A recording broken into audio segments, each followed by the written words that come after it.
Prajwal Revanna pen drive ಪ್ರಕರಣಕ್ಕೆ ಮತ್ತೊಂದು twist ಸಿಕ್ಕಿದೆ. ಪ್ರಜ್ವಲ್ ರೇವಣ್ಣ ನನ್ನ ಮೇಲೆ ಲೈಂಗಿಕ ದೌರ್ಜನ್ಯ ನಡೆಸಿದ್ದಾರೆ ಅಂತ ಕೆಆರ್ ನಗರದಲ್ಲಿ ಕಿಡ್ನಾಪ್ ಆಗಿದ್ದ ಸಂತ್ರಸ್ತೆ ಸ್ಫೋಟಕ ಹೇಳಿಕೆ ನೀಡಿದ್ದಾರೆ. ನನ್ನ ಮೇಲೆ ಪ್ರಜ್ವಲ್ ದೌರ್ಜನ್ಯ ನಡೆಸಿದ್ದಾರೆ, ಎಚ್.ಡಿ. ರೇವಣ್ಣ ಲೈಂಗಿಕ ದೌರ್ಜನ್ಯ ನಡೆಸಿಲ್ಲ ಅಂತ ಎಸ್ಐಟಿ ಅಧಿಕಾರಿಗಳ ಮುಂದೆ ಬಾಯ್ಬಿಟ್ಟಿದ್ದಾರೆ.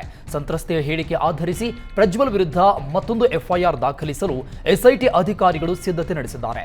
ಇನ್ನು ಮತ್ತೊಂದೆಡೆ ಮೂವರು ಸಂತ್ರಸ್ತೆಯರು ಅಪ್ಪ ಮಗನ ವಿರುದ್ಧ ದೂರು ನೀಡಲು ಮುಂದೆ ಬಂದಿದ್ದು 3 ಪ್ರತ್ಯೇಕ ಪ್ರಕರಣ ದಾಖಲಾಗುವ ಸಾಧ್ಯತೆ ಇದೆ. ರೇವಣ್ಣ ಪ್ರಕರಣದಲ್ಲಿ ಕಾನೂನು ಕ್ರಮ ಕೈಗೊಳ್ಳುತ್ತೇವೆ ಅಂತ ಸಚಿವ ಎಂಬಿ ಪಾಟೀಲ್ ಹೇಳಿದ್ದಾರೆ. ಎಸ್ಐಟಿ ಅಧಿಕಾರಿಗಳು ತನಿಖೆ ಮಾಡ್ತಾ ಇದ್ದಾರೆ, ಸತ್ಯ ಹೊರಬರುತ್ತೆ ಎಂದಿರುವ ಎಂಬಿ ಪಾಟೀಲ್, ಇದು ಅತ್ಯಂತ ಹೀನ ಪ್ರಕರಣ. ಪ್ರಜ್ವಲ್ ರೇವಣ್ಣ ಪಾತಾಳದಲ್ಲಿದ್ದರೂ ಹಿಡಿದು ತರ್ತೇವೆ ಎಂದಿದ್ದಾರೆ. ಪ್ರಜ್ವಲ್ ಬಂಧನಕ್ಕೆ ಲುಕೌಟ್ ನೋಟಿಸ್ ಹೊರಡಿಸಲಾಗಿದೆ. ಸಮಯದ ಮಿತಿಯೊಳಗೆ ವಿಚಾರಣೆಗೆ ಹಾಜರಾಗದಿದ್ದರೆ ಕಠಿಣ ಕ್ರಮ ತೆಗೆದುಕೊಳ್ಳುವುದಾಗಿ ಎಂಬಿ ಪಾಟೀಲ್ ಹೇಳಿದ್ದಾರೆ. ಪ್ರಜ್ವಲ್ ರೇವಣ್ಣಗೆ ಪೆನ್ ಡ್ರೈವ್ ಕುಣಿಕೆ ಇನ್ನಷ್ಟು ಬಿಗಿ ಆಗ್ತಾ ಇದೆ. ಪ್ರಜ್ವಲ್ ಕೇಸ್ನಿಂದ ಮುಜುಗರ ತಪ್ಪಿಸಿಕೊಳ್ಳಲು ಬಿಜೆಪಿ ಹೆಣಗಾಡ್ತಾ ಇದ್ದು, ಪ್ರಜ್ವಲ್ ರೇವಣ್ಣ ಗೆದ್ರೆ ಅವರನ್ನ ಅನರ್ಹಗೊಳಿಸುವುದಾಗಿ ವಿಪಕ್ಷ ನಾಯಕ ಆರ್ ಅಶೋಕ್ ಹೇಳಿದ್ದಾರೆ. ಜೆಡಿಎಸ್ನಿಂದ ಪ್ರಜ್ವಲ್ ರೇವಣ್ಣರನ್ನ ಅಮಾನತು ಮಾಡಲಾಗಿದೆ. ಭೂಮಿಯಲ್ಲಿ ಇದ್ದಾಗಲೇ ಪ್ರಜ್ವಲ್ರನ್ನ ಹಿಡಿದಿಲ್ಲ, ಇನ್ನು ಪಾತಾಳದಿಂದ ಹೇಗೆ ಹಿಡಿದು ತರ್ತಾರೆ ಅಂತ ಎಂಬಿ ಪಾಟೀಲ್ ಹೇಳಿಕೆಗೆ ಟಾಂಗ್ ಕೊಟ್ಟಿದ್ದಾರೆ.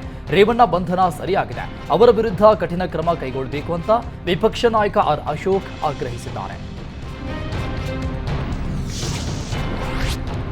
ಪ್ರಜ್ವಲ್ ರೇವಣ್ಣ ಅಶ್ಲೀಲ ವಿಡಿಯೋ ಪ್ರಕರಣ ಸಂಬಂಧ ಸಿಎಂ ಸಿದ್ದರಾಮಯ್ಯ ಪ್ರತಿಕ್ರಿಯಿಸಿದ್ದಾರೆ.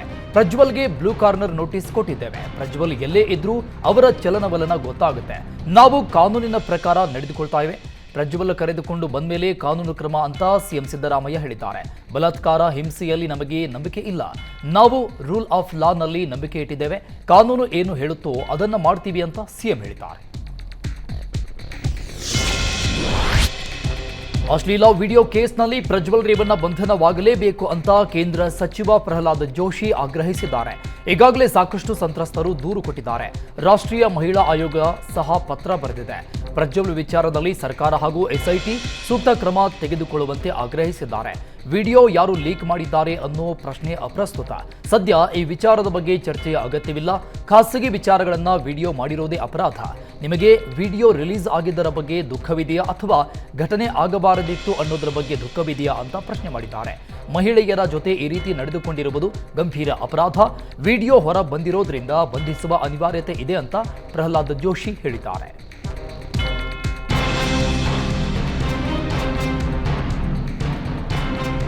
ಬೀದರ್ ಲೋಕಸಭೆ ಕ್ಷೇತ್ರದ ಅಖಾಡದಲ್ಲಿ ಚುನಾವಣಾ ಪ್ರಚಾರದ ಭರಾಟೆ ಜೋರಾಗಿದೆ. ಬಹಿರಂಗ ಪ್ರಚಾರಕ್ಕೆ ಕೊನೆಯ ದಿನ ಆಗಿರುವ ಹಿನ್ನೆಲೆಯಲ್ಲಿ ಬಿಜೆಪಿ ಅಭ್ಯರ್ಥಿ ಭಗವಂತ್ ಖೂಬಾ ಹಲವು ಗ್ರಾಮಗಳಲ್ಲಿ ಮತಯಾಚನೆ ಮಾಡಿದ್ರು. ಖೂಬಾ ಪಾದಯಾತ್ರೆಯಲ್ಲಿ ಖಜೂರಿ ಗ್ರಾಮದ ಕಾರ್ಯಕರ್ತರು, ಅಭಿಮಾನಿಗಳು ಪಾಲ್ಗೊಂಡಿದ್ರು. ಇದೇ ವೇಳೆ ಮಾತನಾಡಿದ ಖೂಬಾ, ಆಳಂದ ತಾಲೂಕಲ್ಲಿ ಸಾಕಷ್ಟು ಅಭಿವೃದ್ಧಿ ಕಾರ್ಯ ಮಾಡಿದ್ದೇನೆ, ಗೆದ್ದ ಮೇಲೂ ಅಭಿವೃದ್ಧಿ ಕೆಲಸಗಳನ್ನು ಮುಂದುವರಿಸಲಾಗುವುದು ಅಂತ ಭರವಸೆ ಕೊಟ್ಟರು. ಅಲ್ಲದೆ ಬಿಸಿಲಿಂದ ಯಾವುದೇ ಸಮಸ್ಯೆ ಆಗದಂತೆ ನೆರಳು ನೀರಿನ ವ್ಯವಸ್ಥೆ ಕಲ್ಪಿಸಿಕೊಡಲು ಪಕ್ಷದ ಕಾರ್ಯಕರ್ತರಿಗೆ ಸೂಚಿಸಲಾಗಿದೆ. ಬಳ್ಳಾರಿ ಲೋಕಸಭೆ ಕಾಂಗ್ರೆಸ್ ಅಭ್ಯರ್ಥಿ ತುಕಾರಾಂ ಭರ್ಜರಿ ಪ್ರಚಾರ ಕೈಗೊಂಡಿದ್ದಾರೆ. ಸಂಡೂರು ವಿಧಾನಸಭಾ ಕ್ಷೇತ್ರ ವ್ಯಾಪ್ತಿಯ ನಿಡುಗುರ್ತಿ, ಉತ್ತರಮಲೆ, ಕಾಟಿನಕಂಬ, ಗಿರಿನಹಳ್ಳಿ, ಹುಲಿಕುಂಟೆ, ಕುಂಡಾಪುರ ಗ್ರಾಮಗಳಲ್ಲಿ ರೋಡ್ ಶೋ ನಡೆಸಿದ್ರು. ಅನ್ಯಾಯದ ವಿರುದ್ಧ ನಡೀತಾ ಇರುವ ಸಮರಕ್ಕೆ ನನ್ನ ಜೊತೆಗೆ ಕೈ ಜೋಡಿಸಿ ಅಂತ ಮನವಿ ಮಾಡಿದ್ರು.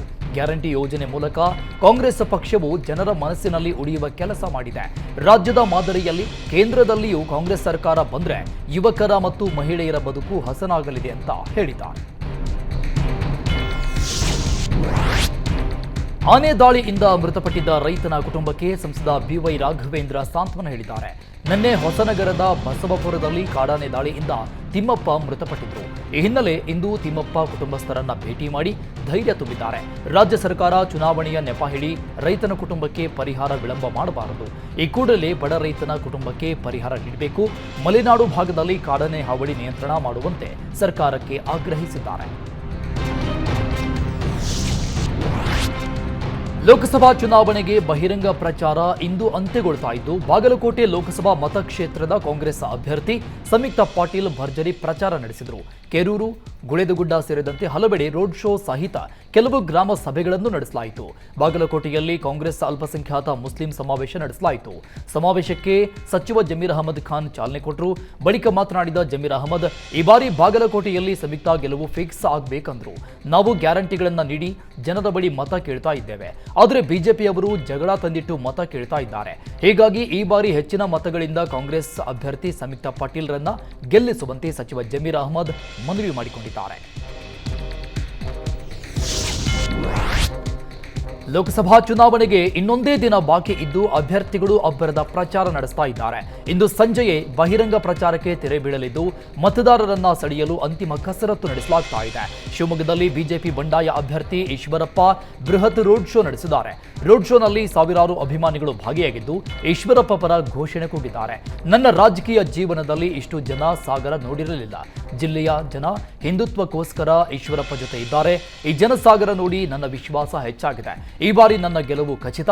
ನನಗೆ ಓಟ್ ಹಾಕಲ್ಲ, ಈಶ್ವರಪ್ಪ 15,000 ಮತ ಪಡೆಯಲ್ಲ ಎಂದವರಿಗೆ ಈ ರ್ಯಾಲಿಯ ಉತ್ತರ ನೀಡಿದೆ ಅಂತ ಈಶ್ವರಪ್ಪ ಗೆಲ್ಲುವ ವಿಶ್ವಾಸ ವ್ಯಕ್ತಪಡಿಸಿದರು.